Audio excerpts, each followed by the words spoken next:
Okay, this is the official Deaf Women in Film interview of Tia Albert, done in consecutive style.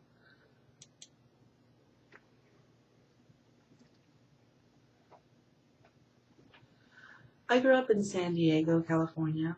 When I was 6, we moved to LA. My father was a lawyer and he was really busy, so we moved there. But then, about 2 years later, we moved back.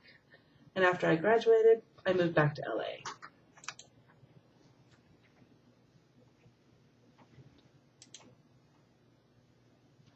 My father, he was a Russian Jew. His family, they immigrated to America, and he taught me a lot about business and work ethics.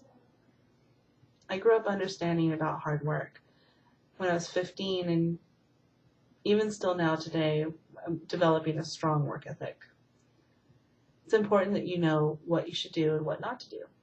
My mother, let's see, she was a beautician. I'm a third generation because my grandmother, and she's 80 years old now, she's recently retired. She was a hairstylist with her own salon. I guess that means that I have that in my blood.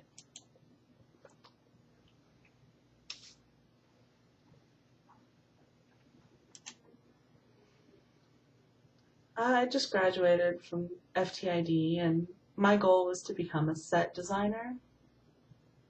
I wanted to work in film, so I went into that. It was my first job, and I hated it. It was awful. Anything you could imagine that could go wrong did. I was so frustrated.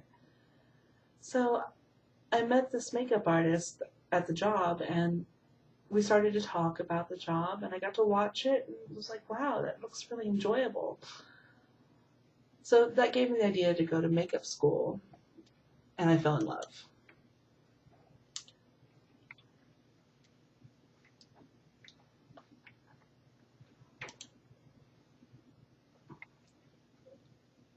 I really just didn't know what on the set meant. I wasn't aware of the lingo. No one had taught me that about, loud shots and quiet and rolling. Just the basic knowledge. I didn't have that information from makeup school. I had to teach myself. And when you have that's a wrap moment, then you realize, wow, that was the goal all along.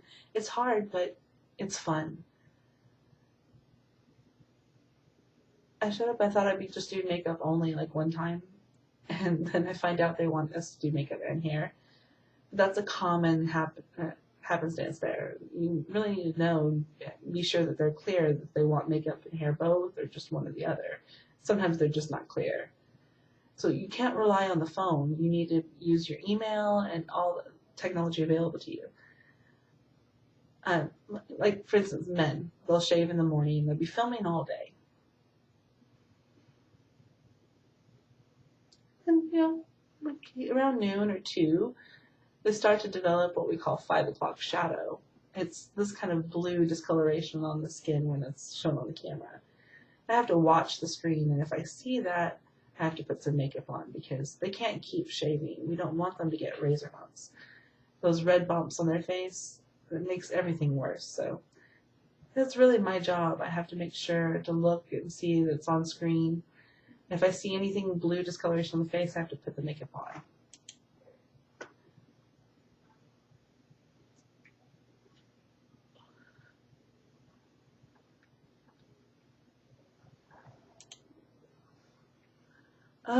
The first real job, production company that I worked for, it's the same company I've been working for now for 12 years. There's a producer there that she does signs, so that's my way to get my foot in the door.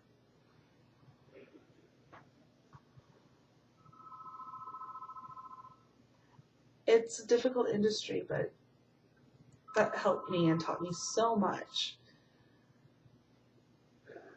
I really enjoy working with her. When we're working on set, sometimes we'll be working in this big warehouse. And it's set up in such a way that when people talk, their voices just kind of disappear. I'm missing so much of what the director is saying. And instead of trying to yell for me, they came up with the idea of using a laser pointer. So if I happen to be not completely paying attention, they can use the laser pointer and it gets my attention. I know it's my turn. I'm ready to go on set. Being able to get my attention, that was a big factor. Made things kind of difficult.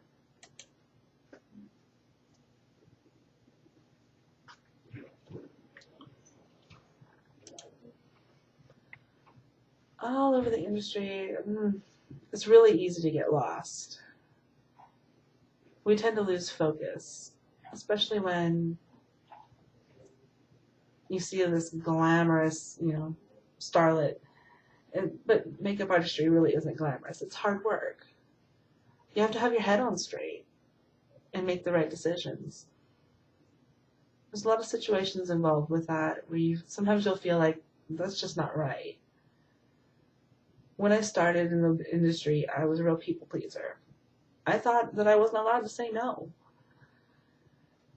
And with that, I learned about myself is that I'd get in situations that I'd be at a job that I had no idea what I was doing. That's why I went back to school and I decided to learn special effects. That was a big part of things.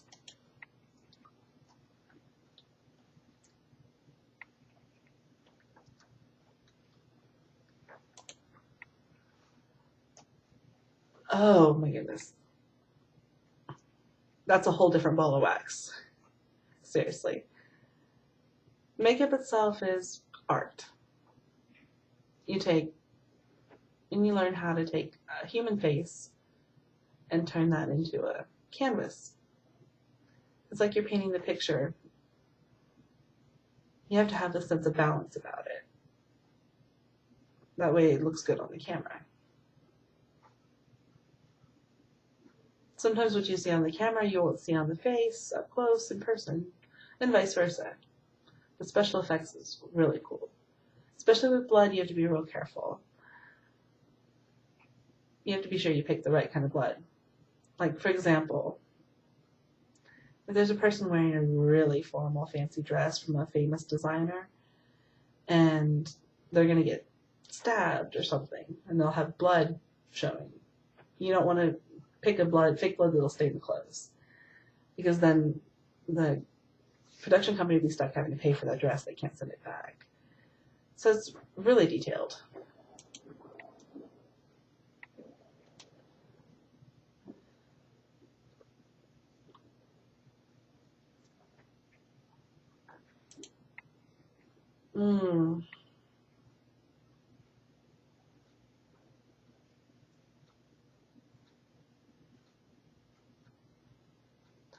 So this one job that I got was to do just some basic touch-up makeup for, they were going to be interviewing famous people at the opening of this concert hall for Walt Disney.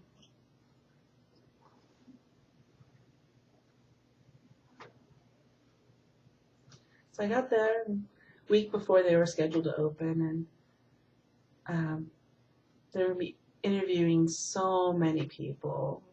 There's a famous architect that designed the walls, one of the walls there, and Yo-Yo Ma, famous cellist,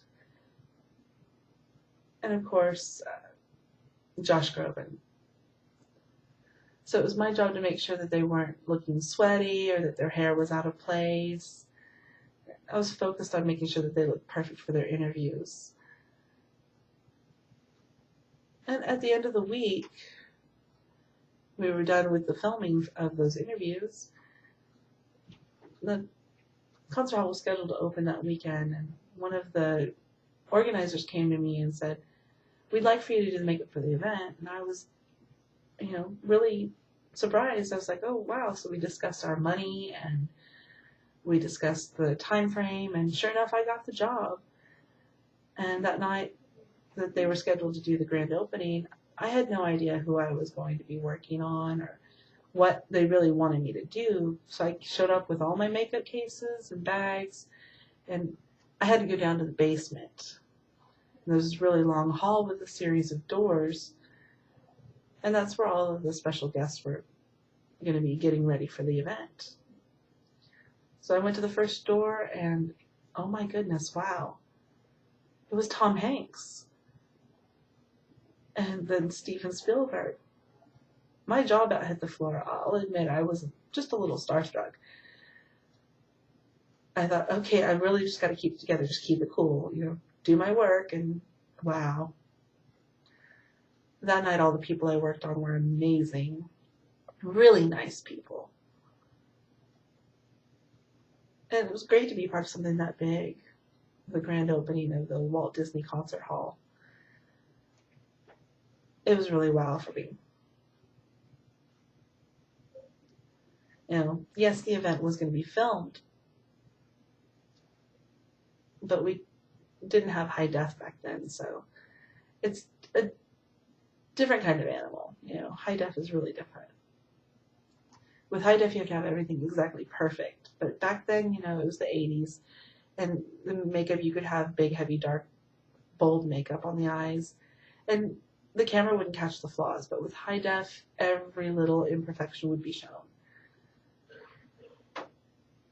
So at that event, it was on the stage, a live performance, meaning that everyone had to be ready to go before they walked out on the stage. There's 3 or 4 different cameras that would be catching different angles, so I couldn't run out there and do a touch-up because there was a live audience and they had it televised. You just had to be real careful.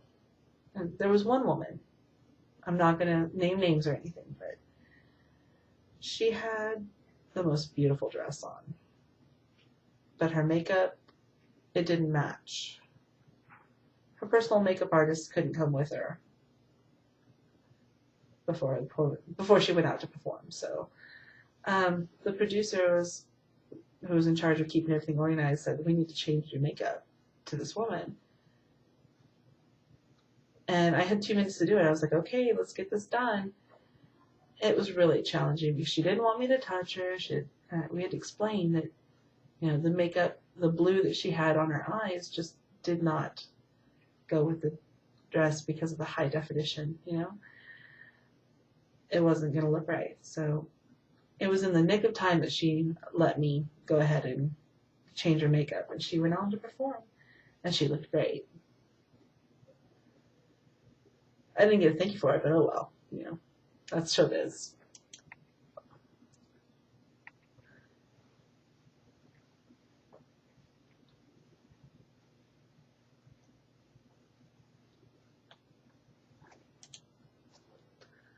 Oh, my favorite type of makeup is turning a young person to an old person. That is so much fun.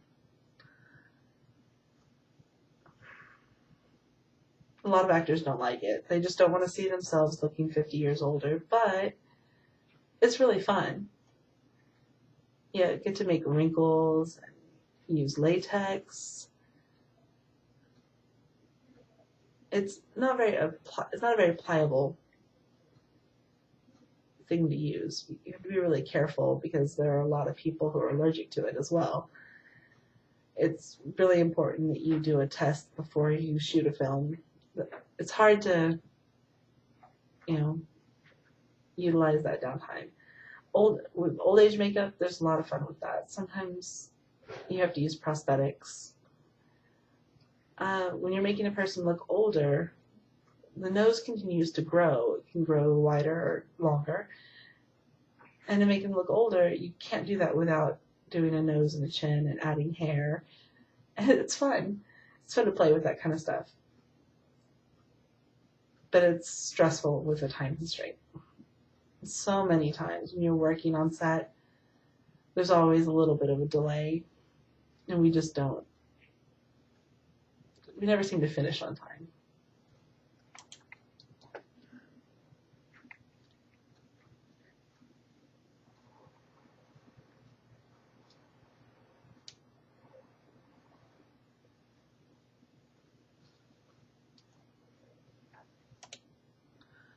Always smile. Never complain. Ask for help. And if you need help, I'm here. Always make sure that you're on time. Be honest. And never underbid your fellow makeup artists. Be sure to do your job right. If they give you a 9:30 call time, show up at 9:30. Be sure you know your craft. Practice. Go to classes and seminars. Sit and discuss the craft with other makeup artists. Get feedback. And always try to be involved with different things. Don't just focus on movies or commercials or photographs. Branch out. All those different things will give you all the tools that you need for future jobs. Use integrity. Be sure you're honest about your bids. And if you know that your friend who's another makeup artist wants that job and has already put a bid in, don't bid. Leave it for your friend. That's not fair if you do.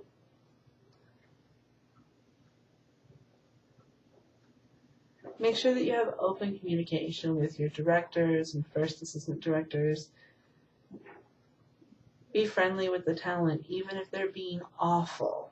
Just smile, have patience, and just accept. I hope in the future I'll be seeing you around and working with you. And also, last thing, be sure you wash your hands before you touch people's faces.